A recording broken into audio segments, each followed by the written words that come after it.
اور اس کے ساتھ ساتھ جنازے کے حوالے سے چند ایک اور باتیں بھی آپ کی سماعتوں کی نظر کر رہا ہوں۔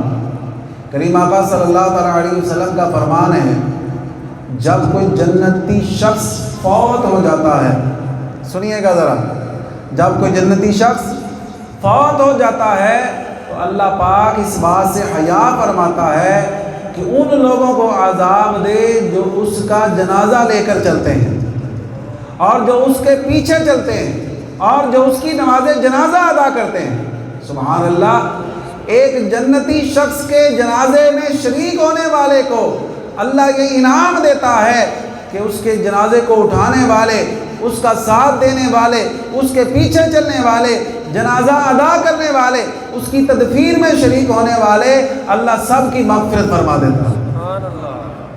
حضرت سیدنا داؤد علیہ نبینا علیہ الصلوۃ والسلام، اب سنیے جنازے کا ساتھ دینے کا کیسا ثواب ہے۔ اللہ کے پیارے نبی حضرت داؤد علیہ السلام نے اللہ کی بارگاہ میں عرض کی، یا اللہ، جس نے صرف تیری رضا کے لیے جنازے کا ساتھ دیا، یا اللہ اس کا ثواب کیا ہے، اس کی جزا کیا ہے؟ تو اللہ تعالیٰ نے فرمایا کہ جس دن وہ مرے گا تو فرشتے اس کے جنازے کے ساتھ چلیں گے۔ سبحان اللہ کہہ دیں۔ جو کسی مسلمان کے جنازے کا ساتھ دے اس کو کیا جزا ملتی ہے کہ جس دن وہ خود مرے گا تو اللہ کے معصوم فرشتے اس کے جنازے کے ساتھ چلیں گے۔ اور اس سے بھی ایک بڑی خوشخبری ہے، فرمایا فرشتے اس کے جنازے کے ساتھ چلیں گے اور اس کے ساتھ ساتھ میں اس کی بخشش فرما دوں گا۔ اور حدیث پاک بڑی کمال کی ہے، حضرت سیدنا ابو ہریرہ رضی اللہ تعالیٰ عنہ اس حدیث پاک کے راوی ہیں۔ کریم آقا صلی اللہ تعالیٰ علیہ وآلہ وسلم کا ارشاد ہے، جو شخص ایمان کا تقاضا سمجھ کر حصول ثواب کی نیت سے اپنے گھر سے جنازے کے ساتھ چلے، نماز جنازہ پڑھے اور دفن تک جنازے کے ساتھ رہے، فرمایا اللہ تعالیٰ اس کو 2 قرات ثواب عطا فرماتا ہے۔ اور 1 قرات کتنا ہوتا ہے؟ 1 قرات احد پہاڑ کے جتنا ہوتا ہے۔ 1 قرات کتنا ہوتا ہے؟ احد پہاڑ کے جتنا ہوتا ہے۔ تو اللہ تبارک و تعالیٰ اس عمل میں شریک ہونے والے کو 2 قرات اجر عطا فرماتا ہے۔ اور نماز جنازہ میں اس لیے بھی شریک ہونا چاہیے کہ بندہ جب نماز جنازہ میں شریک ہوتا ہے تو اس سے عبرت حاصل ہوتی ہے۔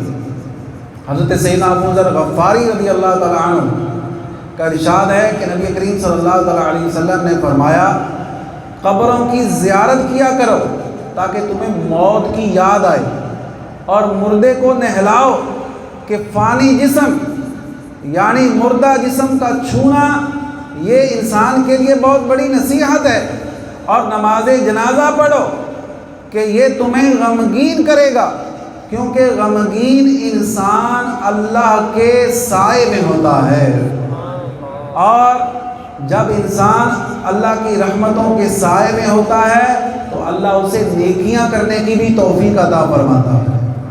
تو ایک جنازے میں شریک ہونا کتنی خیر و برکات کا ذریعہ ہے۔ اور جو بندہ کسی مسلمان میت کو غسل دیتا ہے، اس کو نہلاتا ہے، اس کا کیا ثواب ہے؟ حضرت مولا کائنات سیدنا علی المرتضیٰ شیر خدا زوج زہرا حسنین کے بابا، اونچی بات سے کہہ دے سبحان اللہ، رضی اللہ تعالیٰ عنہ نے ارشاد فرمایا، آپ سے روایت ہے کریم آقا صلی اللہ علیہ وسلم نے ارشاد فرمایا، جو کسی میت کو نہلائے، کفن پہنائے، خوشبو لگائے، جنازہ اٹھائے، نماز جنازہ پڑھے، اور اگر کوئی عیب نظر آئے تو اسے چھپائے، فرمایا وہ اپنے گناہوں سے ایسا پاک ہو جاتا ہے جیسا اس دن تھا جب اپنی ماں کے پیٹ سے پیدا ہوا تھا۔ جنازہ پڑھنا، میت کو نہلانا، اس کے عیب کو چھپانا کتنے بڑے ثواب کا باعث ہے، اور کتنا بڑا اس میں اللہ تعالیٰ نے ہمارے لیے اجر رکھا ہے۔ لہذا ہمیں ہر مسلمان مرد و عورت کے جنازے میں جہاں ممکن ہو، استطاعت ہو اور ہمارے لیے جانا پاسبل ہو، وہاں ہمیں اللہ کی رضا کے لیے ضرور ضرور اس جنازے میں شریک ہونا چاہیے۔ کیا پتہ وہ اللہ کا مقبول بندہ ہو اور اس کے ساتھ ساتھ اللہ تعالیٰ ہمیں بھی بخشش کی خیرات عطا فرما ہے جی۔ تو آج سے نیت کر لیں کہ انشاءاللہ ہم اپنے پرائے کا فرق کیے بغیر، اپنے بیگانے کا فرق کیے بغیر، جو بھی مسلمان انتقال کرے گا ہمارے لیے ممکن ہوا تو ضرور اس میں شرکت کریں گے اور اللہ کی بارگاہ سے وافر اجر و ثواب کے حقدار بن جائیں گے۔ ہاں جی انشاءاللہ کہہ دیں۔ آج کل نماز جنازہ میں شریک ہونا صرف رشتہ داریوں تک محدود رہ گیا ہے جی، صرف M P A M N A تک، سیاست دانوں تک، تعلق داریوں تک محدود رہ گیا۔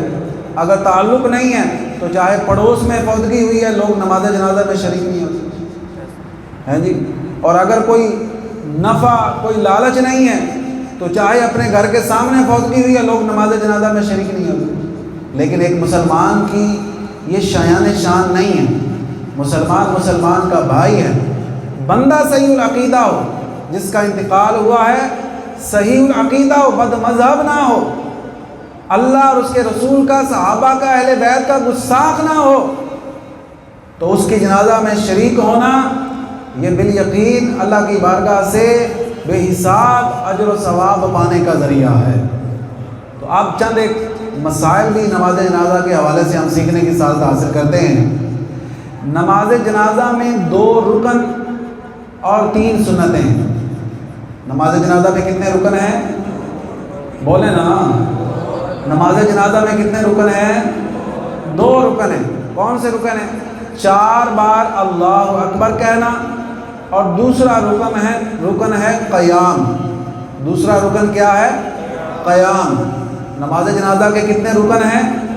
2 رکن ہیں۔ پہلا رکن 4 بار اللہ اکبر یعنی 4 تکبیریں کہنا، اور دوسرا رکن کیا ہے؟ قیام یعنی کھڑے ہونا۔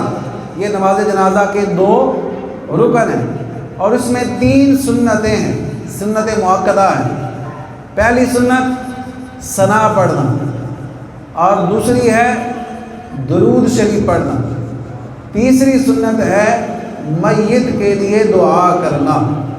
تیسری سنت کیا ہے؟ ذرا بول کے بتائیں، تیسری سنت کیا ہے؟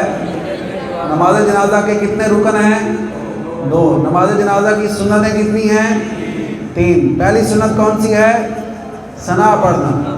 دوسری سنت کون سی ہے؟ درود شریف پڑھنا۔ تیسری سنت کون سی ہے؟ کیا؟ میت کے لیے دعا کرنا۔